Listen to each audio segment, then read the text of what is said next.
Hey guys, good morning. Gary here with our New York Open analysis for October the 7th, 2019. Let's see what we had going on today. Looking at Forex Factory. We had nothing overnight. Um, I've got, you notice here, I've got the red and orange events highlighted for this week. So, um, this week we've got Fed Chair Powell is going to be speaking 3 times. So we've got him here on Monday. Let's see, here on Tuesday, here on Wednesday. So it's always interesting to keep an eye on the markets to see what he might say. It can sometimes be market moving.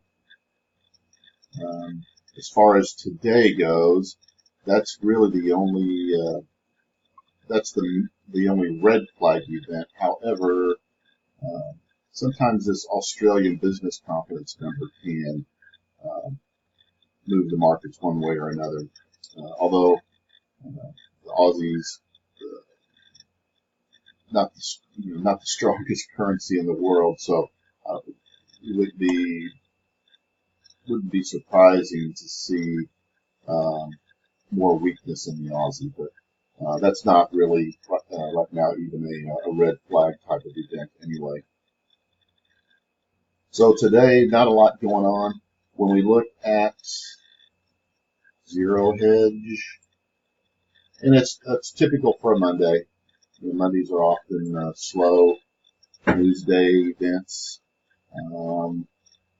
Looking at the morning color here, Aussie Kiwi are selling off a little bit due to some renewed trade and geopolitical tensions.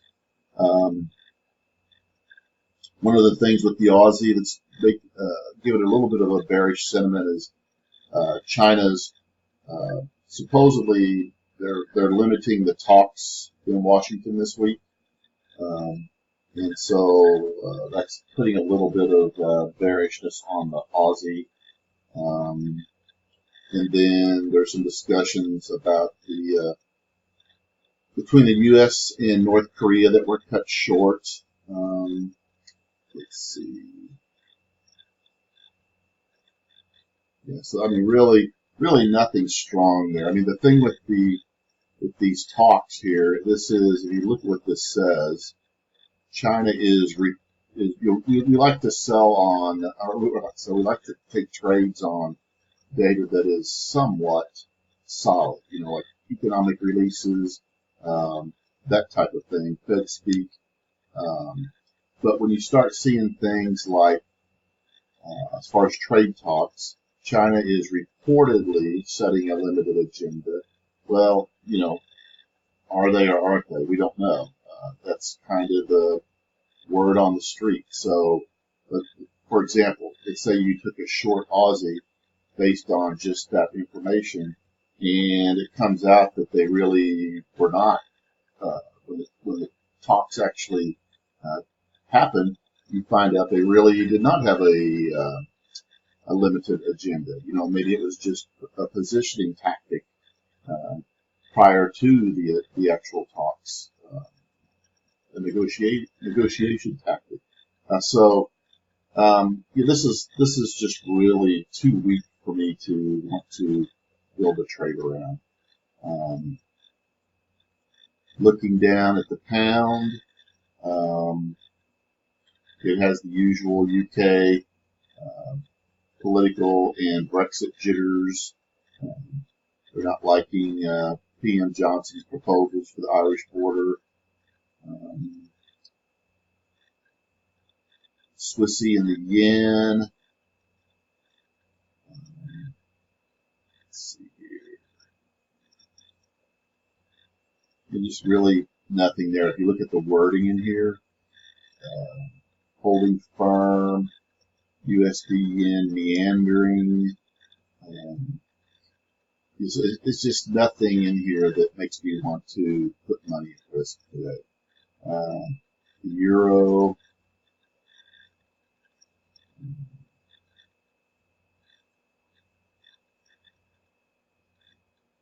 Yeah, so you can just read through this. There's just nothing in there that jumps out. So I'm not going to be taking any trades today. So we'll just sit on the sidelines and not force anything. You really want to have take trades that you have some conviction about. It's days like today where there's no clear conviction one way or the other, and if you get bored, you might find yourself forcing a trade. You might find yourself forcing an Aussie trade, just because of this little bit of reporting in here about weakness. So what happens is, or what I've seen happen to me historically, before I became a little more disciplined on when to take trades, was you take some trades and make some good pips on some solid. The trades are based on some solid economic data or just some good solid sentiment, and then so you've made pips, and then you start to get bored because there are no trades, and then you start taking some semi-questionable weak sentiment types of trades, and you start giving those pips back, and it's frustrating, and it will play on your psychology. So it's better just to, because I know as traders we want to trade, but part of trading is not just taking trades. Trading is actually doing what we're doing right now, analyzing this news.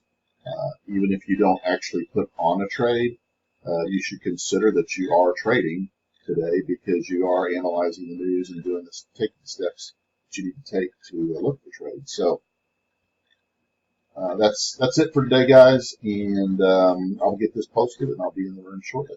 Thanks.